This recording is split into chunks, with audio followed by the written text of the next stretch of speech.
Hello everyone. इस session में हम डिस्कस करेंगे framework on social stock exchange के बारे में। काफी हॉट टॉपिक बना हुआ है आज के लिए, तो क्या पता आपके एग्जामिनेशन में इस टॉपिक से भी क्वेश्चन पूछ लिया जाए। से भी कुछ टाइम पहले फ्रेमवर्क लेकर आया था। जितना आपके एग्जामिनेशन के लिए इंपॉर्टेंट है, हम उतना ही फ्रेमवर्क को पढ़ेंगे। सबसे पहली बात, ये सोशल स्टॉक एक्सचेंज को बनाया क्यों गया? तो काफी सारी ऐसी ऑर्गेनाइजेशन है जो सोसाइटी के लिए काम कर रहे हैं। अगर उनको पैसे की रिक्वायरमेंट है तो वो सोशल स्टॉक एक्सचेंज पे जाके पैसे को रेज कर सकती है। ये एक्सचेंज मिलाता है जो पैसा डोनेट करना चाहता है और जो सोशल एंटरप्राइज है जिनको पैसा रेज करना है। अब ऑब्वियसली इसके ढेर सारी बातें लिखी गई होंगी। ऐसा तो नहीं किसी को भी पैसा प्रोवाइड कर देंगे जो सोसाइटी के लिए काम ही नहीं कर रहा, कोई सोशल इम्पैक्ट ही नहीं है। तो बड़ी सारी बातों को देखते हुए पैसे को इनको दिया जाता है। हम कुछ इंपॉर्टेंट बातों को यहाँ पे पढ़ने वाले हैं। सबसे पहले इंट्रोडक्शन पढ़ते हैं।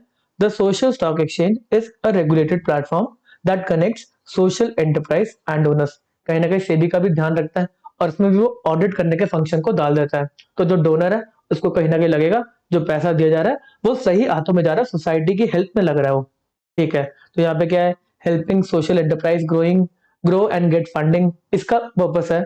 साथ में ensuring high standards of social impact, पैसा एक्चुअल में वहां पे लग रहा है जहां पे कोई इम्पैक्ट आ रहा है। Listing social enterprise and voluntary organisation that work for social welfare. अच्छा, इसका 1920 के बजट में इसको अनाउंस करा गया था कि इसको बनाया जाएगा। ठीक है, ये एक सेगमेंट है national stock exchange and Bombay stock exchange का, जहां पे आप सोशल स्टॉक एक्सचेंज को भी पा सकते हैं। अब एलिजिबिलिटी क्राइटेरिया की बात करेंगे कि कौन सी एंटरप्राइज यहाँ पे जाके पैसे को रेस कर सकती है। तो सबसे पहले कोई अगर एंटिटी है नॉट फॉर प्रॉफिट ऑर्गेनाइजेशन, उसके पास रजिस्ट्रेशन सर्टिफिकेट होना चाहिए जो कि नेक्स्ट 12 मंथ्स के लिए वैलिड होना चाहिए। इसके साथ साथ ओनरशिप को भी उनको डिस्क्लोज करना है, प्राइवेट है या फिर गवर्नमेंट है। इसके साथ साथ इनकम टैक्स एक्ट इनको एग्जेम्पशन होनी चाहिए। यहाँ पे काफी सारे सर्टिफिकेट मिलते हैं 12A 12AA, जो कि एक चैरिटेबल ऑर्गेनाइजेशन को मिलते हैं। तो यहाँ पर 1023C 1046, अगर इसके इसके पास एग्जेम्पशन है तभी इनको यहाँ पे मतलब पैसा रेस करने का एलिजिबिलिटी या फिर उनको अलाउ करा जाएगा। तो आपके पास एग्जेम्पशन होनी चाहिए under income tax act next 12 months के लिए। साथ ही साथ आपके पास एक इनकम टैक्स जो पैन नंबर देता है वो भी होना चाहिए।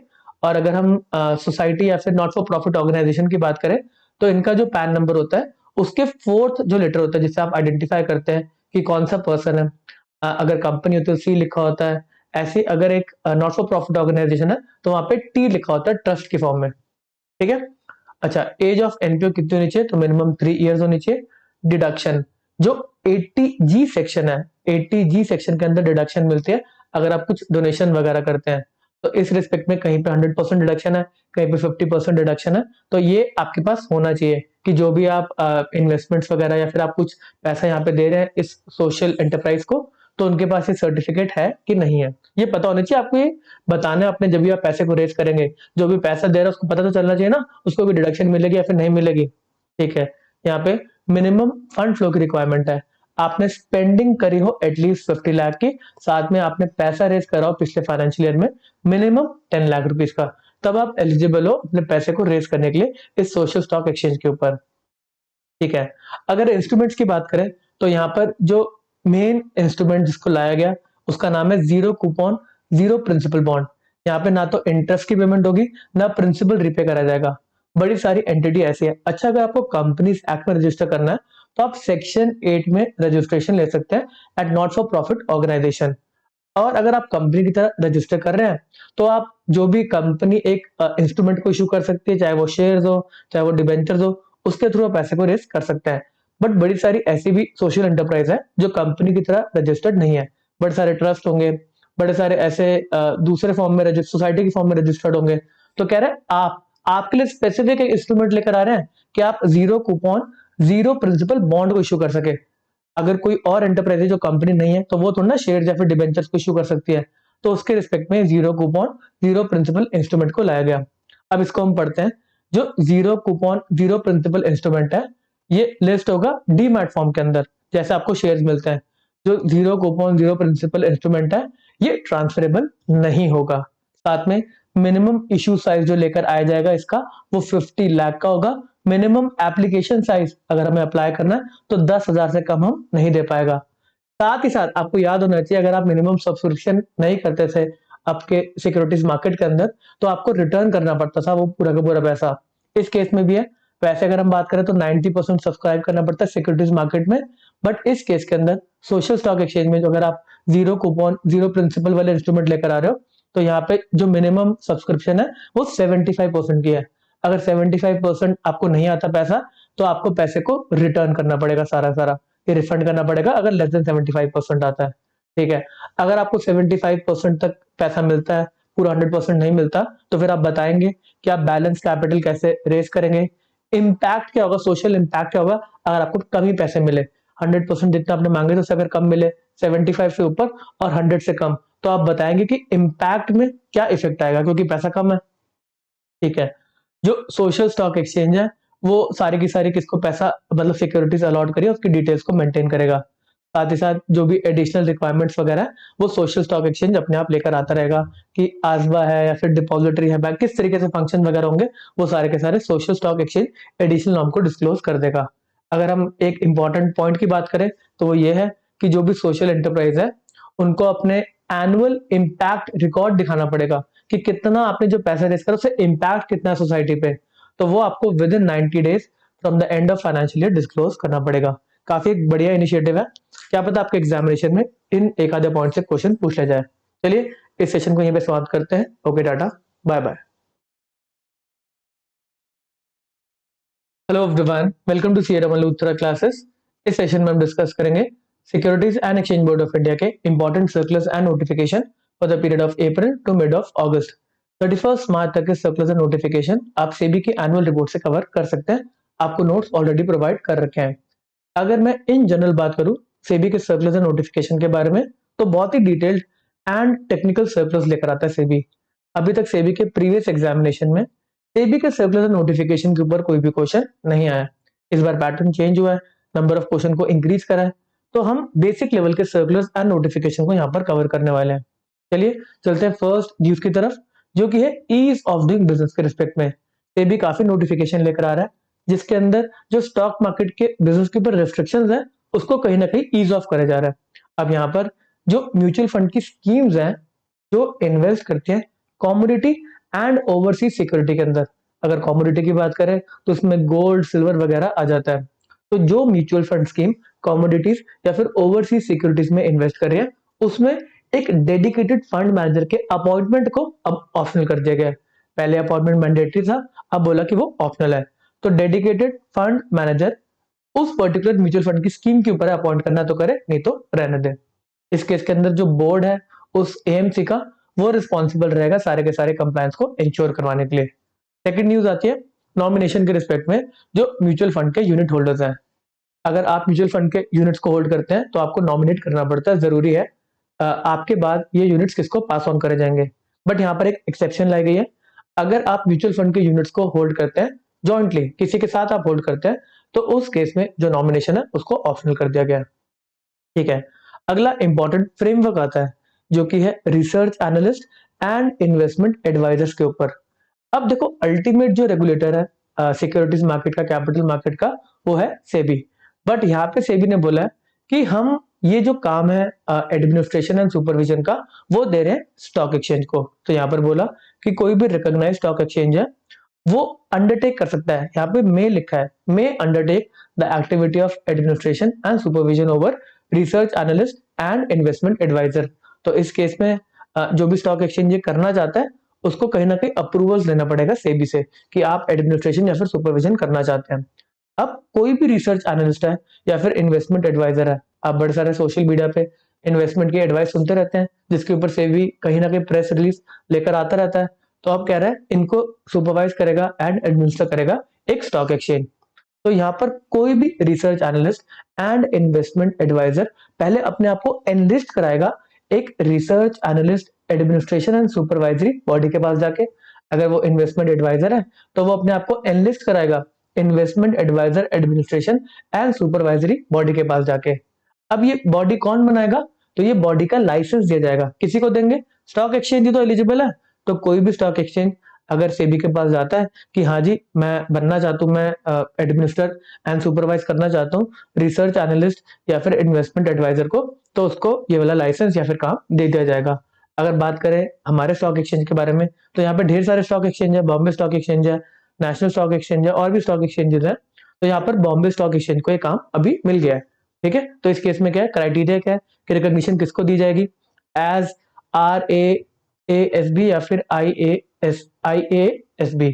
तो यहाँ पर रिकॉग्निशन का क्राइटेरिया है कि पहले तो आप रिकॉग्नाइज स्टॉक एक्सचेंज होने चाहिए, साथ में आप मिनिमम जो ईयर्स ऑफ एग्जिस्टेंस होने चाहिए वो 15 ईयर्स है, नेटवर्थ का रिक्वायरमेंट है 200 करोड़ का, उसके बाद स्टॉक एक्सचेंज का नेशन वाइड टर्मिनल होना चाहिए, इसके साथ साथ इन्वेस्टर ग्रीवेंस रिड्रेसल मैकेनिज्म होना चाहिए उसके पास, साथ ही में जो इन्वेस्टर सर्विस सेंटर्स हैं एटलीस्ट वो 20 सिटीज में होना चाहिए, तब एलिजिबल होगा कोई भी स्टॉक एक्सचेंज रजिस्टर करने के लिए एज RAASB या फिर IAASB। ठीक है, इसमें बॉम्बे स्टॉक एक्सचेंज को ऑलरेडी रिकॉग्नाइज कर लिया गया है। ओके, अगली इंपॉर्टेंट न्यूज आती है, इंपॉर्टेंट नहीं है, हैवी न्यूज है। इसमें क्या है कि एंटिटीज को अलाउ कर दिया गया है कि वो KYC को यूज कर सकते हैं आधार ऑथेंटिकेशन करवाने के लिए, जो कि सर्विस UIDAI देती है, unique identification authority of India.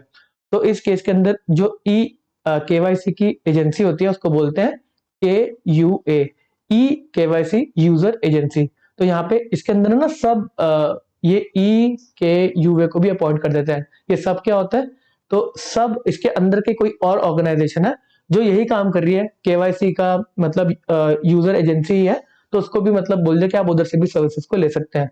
तो इंपॉर्टेंट न्यूज नहीं है ये। ठीक है, अगली इंपॉर्टेंट न्यूज आती है जो कि है ऑडियो विजुअल प्रेजेंटेशन के बारे में, काफी इंपॉर्टेंट है। जो भी पब्लिक ऑफर्स वगैरह आएंगे, जो डॉक्यूमेंट्स हैं, तो उस रिस्पेक्ट में जो मोस्ट इंपॉर्टेंट डिस्क्लोजर्स है उसके रिस्पेक्ट में ऑडियो विजुअल फॉर्मेट में आपको सारे के सारे फीचर्स पब्लिक इशू को बताने हैं, जो इंपॉर्टेंट बातें हैं। जो मेन बोर्ड पे आपके पब्लिक इशू होता है, ये मेन बोर्ड क्या होता है, जो आप सारे के सारे इशू देखते हैं वो मेन बोर्ड पे होते हैं, सेंसेक्स वगैरह उस पर आते हैं, लिस्टिंग वगैरह होती है।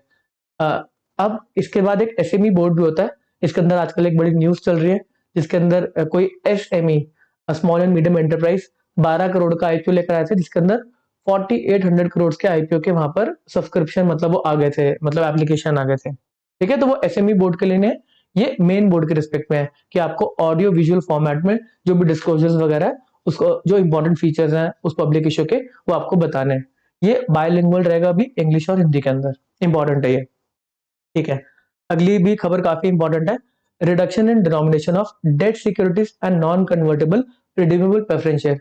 पहले यहाँ पे जो इनिशियल लिमिट होती थी कि अगर आपको प्राइवेटली प्लेस करना है डेट सिक्योरिटी या फिर non convertible redeemable preference share को, तो वो होती थी 10 लाख रुपए की लिमिट, जिसको रिड्यूस करके लेकर आया था 1 लाख पे, जिसको अब फर्दर रिड्यूस कर दिया गया 10,000 पे। ये जो रिटेल इन्वेस्टर का पार्टिसिपेशन है उसको बढ़ाने के लिए किया गया है।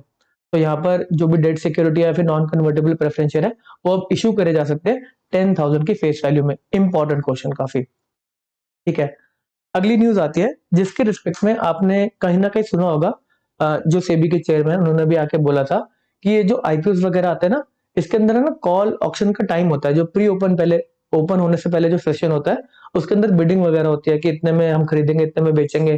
तो यहाँ पर जो चेयरमैन थे उन्होंने आके बोला था कि हम देख रहे हैं कि यहाँ पे बहुत फ्रॉड टाइप हो रहा है। क्या कर रहे हैं, ये बिड भर भर के डालते हैं, डिमांड क्रिएट कर देते हैं, और ओपन होने से पहले IPO का जो सेशन है वो ओपन होने से पहले, जब उसकी लिस्टिंग होनी है उससे पहले वो कैंसिल कर देते हैं। तो कहीं ना कहीं ये कह रहे हैं कि फॉल्स डिमांड एंड सप्लाई का केस बन रहा है, जिसके अंदर वो प्री ओपन सेशन के अंदर ना जबरदस्ती के ऑर्डर डाल रहे हैं और उसको फिर कैंसिल कर लेते हैं क्लोजर से जस्ट पहले। तो इस केस के अंदर बड़ी सारी बातें और भी बोली गई है। इसमें बड़ी सारी चीजें ऐसी देखी जाएंगी कि कौन सा ऐसा बंदा है जिसने जो कैंसिलेशन वगैरह 5% से ऊपर कैंसिलेशन है, तो कहीं ना कहीं उसके ऊपर थोड़ा सा एक्स्ट्रा चेक है। बट आपके लिए क्या इंपॉर्टेंट है, तो यहाँ पे जो सेशन होने वाला है वो 60 मिनट्स का ही है। आपका प्री ओपन जो प्री लिस्टिंग से पहले जो सेशन होता है वो उतना ही है, उसके बाद 9 से 10 का ये है, उसमें भी कोई चेंज नहीं है। तो यहाँ पर अब 40 मिनट्स का टाइम दिया जाएगा ऑर्डर की एंट्री एंड ऑर्डर की मॉडिफिकेशन और कैंसिलेशन के रिस्पेक्ट में। उसके बाद 10 मिनट होंगे ऑर्डर मैचिंग के रिस्पेक्ट में, फिर ऑर्डर मैच कर देंगे, किसने बाय की बात करिए किसने सेल की बात करिए, उनको मिलाने का काम होगा। और लास्ट 5 मिनट्स बफर टाइम है। यहाँ पे जो इंपॉर्टेंट फीचर है वो ये है कि जब आप ऑर्डर डाल रहे हैं वो 45 मिनट्स का टाइम है, तो यहाँ पे 35 मिनट से लेके 45 मिनट्स के बीच में कभी भी इस पोर्टल को बंद कर दिया जाएगा। तो यहाँ पर क्या है, the session shall close randomly during the last 10 minutes of order entry. तो यहाँ पर अगर किसी ने गलत ऑर्डर डाल रखा है, वो कैंसिल नहीं करता, तो उसका वो ऑर्डर पक्का हो जाएगा ना, तो वो हटा नहीं पाएगा क्योंकि वो फ्रीज हो जाएगा। तो ये एक अच्छा मतलब इनिशिएटिव है या फिर उन्होंने जो चेंजेस करे इस चीज को थोड़ा सा कर्व करने के लिए। ठीक है, अगली जो नोटिफिकेशन है मेरे को लगता है आज के सेशन की मोस्ट इंपॉर्टेंट है। आप सभी ने सुना होगा बेसिक जो सेविंग बैंक डिपॉजिट अकाउंट है, BSB, जो BD अकाउंट आता है, जो मतलब जिसके अंदर कोई भी आपको मिनिमम रिक्वायरमेंट नहीं होती पैसे को मेंटेन करने की बैंक अकाउंट सेविंग अकाउंट के अंदर। ऐसे ही एक बेसिक सर्विस डीमैट अकाउंट लाया गया सेबी की तरफ से ताकि फाइनेंशियल इंक्लूजन बढ़ सके। तो यहाँ पे सेबी क्या आपको सर्विस ऑफर कर सकता है कि आप BSD अकाउंट मेंटेन करें जिसके अंदर जो एनुअल चार्जेस वगैरह वो कम रहेंगे या फिर जीरो हो जाएंगे। तो यहाँ पे क्या बोला कि कौन एलिजिबल है, तो यहाँ पे इंडिविजुअल एलिजिबल रहेगा। सिर्फ एक डीमैट अकाउंट अगर उसके पास है तो उसको मतलब अगर वो खोलना चाहता है एक अकाउंट तो फर्स्ट अकाउंट उसका BSDA में क्वालिफाई कर सकता है, या फिर वो ऑलरेडी एक इन्वेस्टर है तो उसका एग्जिस्टिंग अकाउंट को कन्वर्ट कर देंगे BSDA में। बट इसमें एक शर्त है कि उसके डीमैट अकाउंट में जो वैल्यू ऑफ सिक्योरिटीज है वो 10 लाख से ऊपर नहीं होनी चाहिए, चाहे वो डेट हो या फिर वो फिर अदर देन डेट हो। तो यहाँ पे most important limit 10 lakh rupees की है। इसके साथ साथ अगर हम चार्जेस की बात करें तो 4 लाख तक अगर आपकी होल्डिंग है तो कोई भी चार्जेस नहीं है, एनुअल चार्जेस मेंटेनेंस चार्जेस नहीं है। 4 लाख से 10 लाख तक है तो 100 रुपए है। 10 लाख से अगर ऊपर है तो उस केस में आप बेसिक सर्विस डीमैट अकाउंट में नहीं है, आपके पास ज्यादा क्या कहते हैं वेल्थ वगैरह है। ठीक है, अगर और सर्विस की बात करें तो इलेक्ट्रॉनिक स्टेटमेंट वगैरह फ्री ऑफ कॉस्ट प्रोवाइड करी जाएगी। फिजिकल स्टेटमेंट चाहिए तो 25 रुपए पर स्टेटमेंट, और बाकी सारे जो फीचर्स हैं, बाकी सारे जो अकाउंट के फीचर्स हैं वो सेम है जो बाकी के अकाउंट में आपको ऑलरेडी मिल रहे हैं इस अकाउंट में भी। ठीक है, अच्छा अगली एक न्यूज है जो कि बॉम्बे स्टॉक एक्सचेंज के बारे में। अभी हमने ऊपर पढ़ा था कि एक स्टॉक एक्सचेंज रिकॉग्नाइज करवा सकता है अपने आप को as research analyst administration supervisory body and investment adviser administration and supervisory body. तो यहाँ पे BSE लिमिटेड को बोल देगा कि आप फॉर्मुलेट करेंगे बायलॉज वगैरह कि इनको आपको कैसे रेगुलेट करना है। जो FAQs लेकर आएंगे, अपने जो स्टैंडर्ड ऑपरेटिंग प्रोसीजर्स है वो लेकर आएंगे कि कैसे फंक्शन करेंगे सारे के सारे research analyst and investment adviser. तो यहाँ पे क्वेश्चन आ सकता है कि किसके पास अभी ये पावर है, तो वो BSE लिमिटेड के पास है। तो यही बेसिक लेवल के आपके सर्कुलर नोटिफिकेशन थे। ये सेशन यहाँ पे समाप्त होता है। Okay tata, bye bye.